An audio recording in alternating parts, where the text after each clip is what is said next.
From News 8. Our Sunrise Smart Start beginning with breaking news on this Monday. Multiple people are dead after an SUV slams into a holiday parade in Wisconsin. It happened last night in Waukesha, a city about 20 miles west of Milwaukee. We now know this morning at least 5 people are dead and more than 40 injured, including children. Waukesha police say a person of interest is in custody, but have not revealed a motive. Our community faced horror and tragedy in what should have been a community celebration. I'm deeply saddened to know that so many in our community went to a parade but ended up dealing with injury and heartache. My heart goes out to all those affected by this senseless act. Police say they will release additional details at a news conference coming up later today at 2 o'clock. Breaking locally overnight in Rochester, emergency crews responding to an early morning house fire in the 19th Ward. It happened on Ellicott Street around 1:30 this morning. A fire on the first floor of that building. Crews were able to get those flames out quickly. No word yet on what caused that fire. Well, there's a chill in the air on this Monday morning as well, and portending what could be coming later in the day as well. James. Hey, Mark. Yeah, good morning. A walking forecast for you. It's going to be the same this morning as it is this afternoon. We are in the 30s now. We've got cold air, a little bit of sun mixed in there as well. And we'll still be in the 30s this afternoon. In fact, get down to the 20s and some snow in the forecast. We've got some accumulating snow closer to Wayne County. We'll look at the totals at the end of the show. Mark? All right, James, thank you. Another check of the roads with our Sunrise traffic. This just into our newsroom. It's an accident in Rochester on Lexington Avenue at Curlew Street. Things flowing well on 390 in your view here at the airport. 490, 590 up to speed as well at last check. To the latest on COVID-19, 2 major vaccine mandates will impact New Yorkers beginning today. The first is a federal one, the second specifically for New Yorkers. Carmela Boykin live at URMC with what it will mean locally. Carmela, good morning. Good morning, Mark. Starting with the federal vaccine mandate, which takes effect today, any federal employee, government contractor, or healthcare worker is required to get the vaccine. Within the state, medical exemptions for healthcare workers expire today. This means that any healthcare worker in New York State is required to have proof of at least their first vaccination dose by today. The only remaining valid exemption for healthcare workers in the state is a medical exemption. Anyone who doesn't have documentation of their first dose or a valid medical exemption is risking their job. Attorney Steve Modica says there has yet to be a full hearing on the lawfulness of religious exemptions, but he says it could be months before a decision is made, possibly by the U.S. Supreme Court. It's hard to say. I mean, I think, certainly the court, as a result of some recent appointments, appears to be leaning in a more conservative fashion. And so you might expect that they might take a harder look at this than other previous courts might. And the state mandate originally took effect on September 27th. UR Medicine says they hope their employees who were working under religious exemptions choose to get vaccinated. In Rochester, Carmela Boykin, News 8. Mark? Carmela, thank you. Currently, about 66% of New Yorkers are fully vaccinated. Just over 73% have received at least 1 dose of the COVID vaccine. Well, in Washington, the Biden administration giving the green light for fully vaccinated families to gather this Thanksgiving, booster or not. Raquel Martin in D.C. with more. White House Chief Medical Advisor Dr. Anthony Fauci is giving millions of Americans the green light to enjoy this Thanksgiving together. If you're vaccinated, and hopefully you'll be boosted too, and your family is, you can enjoy a typical Thanksgiving. On ABC's This Week, Fauci said for fully vaccinated Americans, that means indoors and with no mask. There's no reason not to do that. But the announcement did come with a warning. The thing we are concerned about is the people who are not vaccinated. According to CDC data, that's nearly a third of the country, or 83 million Americans.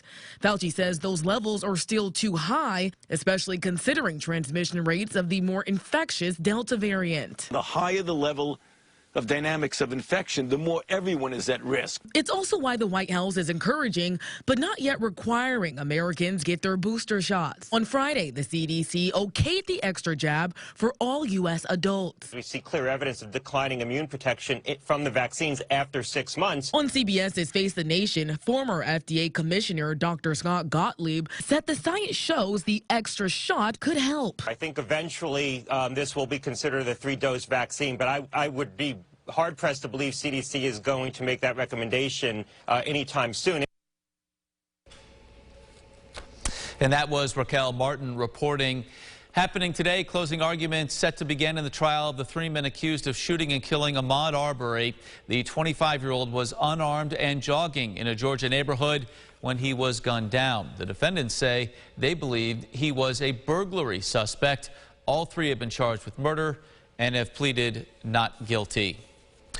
Well, good news here. 2 of the 17 missionaries kidnapped in Haiti earlier this year, we're told, have been freed.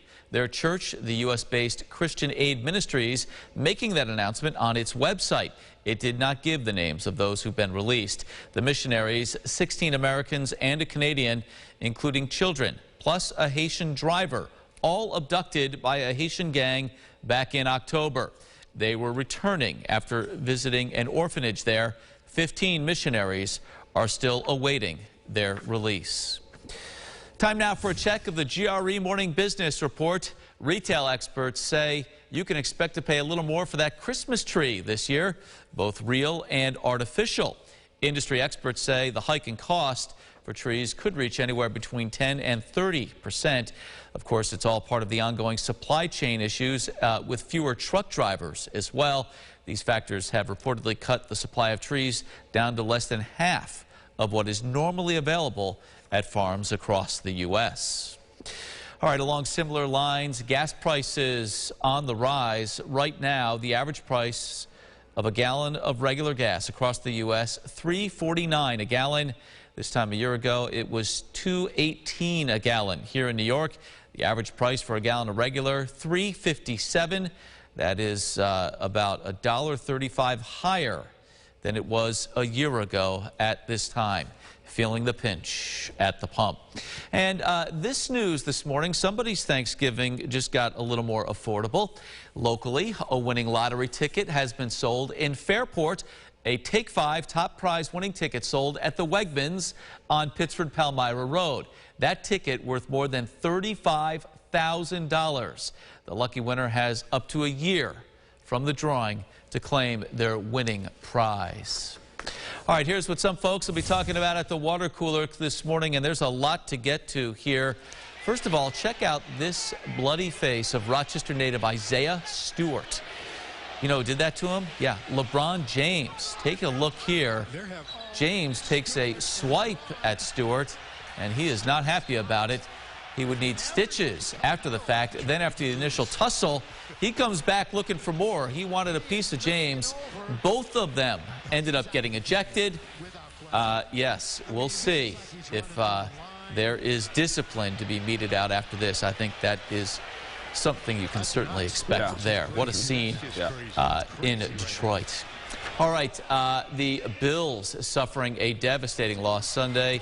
They got manhandled by the Colts in Orchard Park, 41-15. Jonathan Taylor with a massive day, rushing for over 187 yards. And the offense, the Bills, turning it over 4 times, including a fumble on special teams as well. Head coach Sean McDermott said after the fact, this may be the team's worst defensive effort of the year. They've got to recover quickly. They play Thanksgiving night in New Orleans against the Saints. And this news this morning, happy to pass along, the Victor girls volleyball team, state champions, winning the Class AA championship over Massapequa out of Long Island yesterday. The AA state champions, their first title since 2009. Let the celebrating begin for the Blue Devils of Victor. That is awesome. Good stuff there. Great to see that. Yeah, nice. tough weekend sports-wise for Bills fans, but in Victor they are celebrating. Something to hang your hat on. Yes. Definitely. Nice to see. Where was that? Do you know where that tournament was held? I'm not sure where the state volleyball tournament was, but they went a long way to face Massapequa. I was going to say, Massapequa on Long Island, pretty far away. Yeah. All right, let's dive into the forecast a little bit. You got the bus stop forecast dialed up. We know today could be, well, it's cold to begin. Yes. But there's more coming here, right? Certainly, yeah. Cold to finish as well. The return home, we're still in the 30s. A sunrise in just a couple of minutes here at 7:12. Now, this will be interesting. Snow forecast. This is from midnight through 6 a.m. tomorrow morning. Not much for Rochester. This is a pedestrian snowfall, couple of inches. But once you get into Wayne County, that's when we're going to see that 3, 4, maybe even a 5-inch snowfall total in some of those pockets. So could we maybe even see some delays in the morning for some schools? It could be possible for a few select school districts in Wayne County. Again, this is lake effect, right? Some areas not seeing much at all, others seeing a lot more. So this will again be something we'll watch, and certainly we'll be tracking. If you're watching us now, it's going to be very important for you to watch us tomorrow morning at this time, because we'll be breaking down exactly if we do see any closings, where the snow is, what the road conditions are. I'm smiling a little bit, whether or not you like it. It's the season, and we're going to be here for you. It does improve as we work toward Thanksgiving, so make a note of that as well on the 8th day. That snow is gone by Thursday. Yeah. All right, James, thank you. That's it for us. We're gone in just a moment. Our next update coming up in 30 minutes. CBS Mornings is up next. Have a great day. Follow News 8 wherever you are on RochesterFirst.com, Facebook, Twitter, and on our app for news and weather.